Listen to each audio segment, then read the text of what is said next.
What are the benefits of recording your mix rather than doing an offline bounce?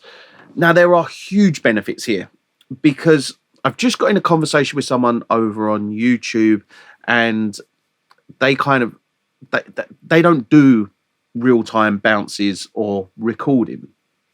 They do everything offline bounce. And I don't like offline bounce. And I think where it, for me, it comes from working with analog equipment, working with consoles, and in order to process through these pieces of equipment, you record through it, and it's in a real time bounce.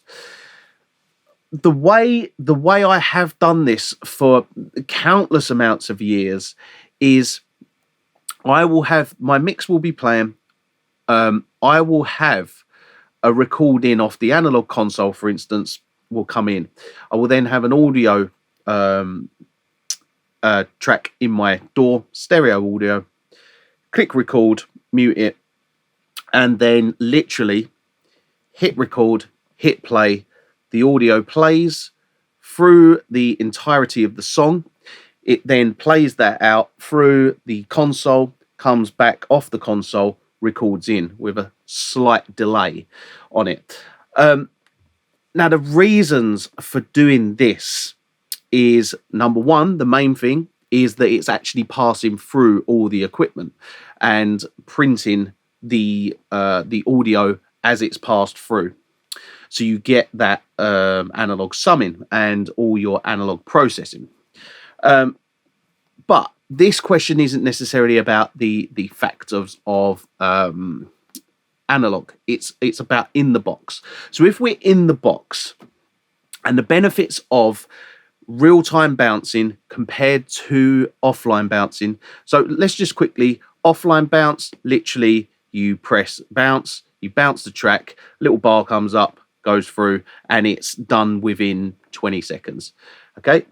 Now, real-time bouncing, the main major thing about real-time bouncing, that is the reasons why I will always bounce like this, is because what you can do is you can go down the route of literally clicking bounce and real-time bounce, right? And it will play the song all the way through. Now, what I like to do is, even if I'm working in the box, right, I will have an audio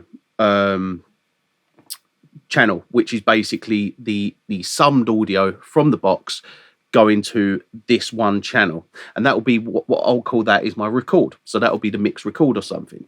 I'll arm that to record, mute it, press record, press play, it will start going through. Now, the reasons I do this, even when working in a box, is simply because, one, we can audition and hear exactly as that mix is playing through.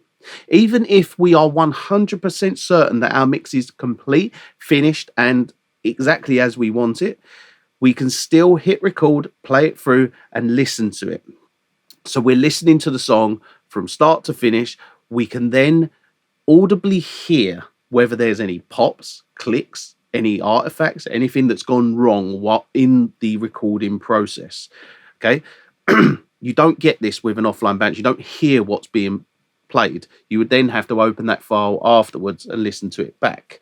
The other things that basically, the reasons why I always do an offline, an online record rather than an online bounce, is I can visually see what is being recorded. So I can visually look as it's being recorded. I can watch what's being recorded, and I can see the peaks, I can see the dynamics, I can see everything that's going on. I open the waveform up so it's a full window, and I watch what's being recorded. And I generally analyze what's being recorded and watch how it's being recorded. And for reasons, you know, is it beneficial to do that, or more of a fun thing for me to actually see a waveform be printed? The benefits of it, I guess, are that you're seeing the waveform, you're seeing if it's peaking, if there's certain dynamic spikes or things like that, and you can see whether there's something that needs to be looked at. But there's lots of benefits I mean, the other things are is like things like, you know, you're if you're using plugins, for instance, anything like that, it's all going to work. Realistically, it's going to be more accurate. I would presume it's going to be more accurate if it's playing from start to finish as you are hearing it, exactly as you are hearing it when you're playing it back, rather than it being more like an algorithm or more like a ones and zeros where it's just kind of printing it and just kind of rendering.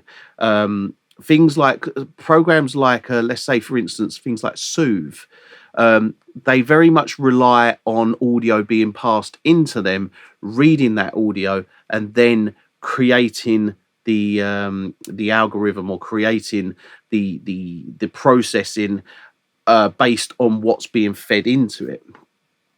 So things programs like plugins like that, I feel that they should be running real time for them to do what they need to be doing. It would be interesting to see whether an offline bounce using something like Soothe, whether the processing is different to the processing of a real-time bounce where you're recording in real time. So yeah, I mean, they're the main things with like a real-time bounce, and it's for me, it's just generally good practice. In Dolby Atmos, what we have to do with regards to bouncing is we mix over here, and then we have another computer back here which has the Dolby Atmos renderer on.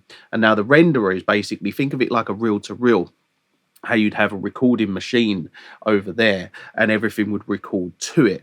Very much like that. You've got 128 inputs, and basically you hit play on this end, it runs round via the Cat5 Dante over to that computer. It then records in to that computer as into the Dolby Atmos mastering suite, and basically renders a .atmos file, which then can be used to play back the file, can be used to export any of the re-renders.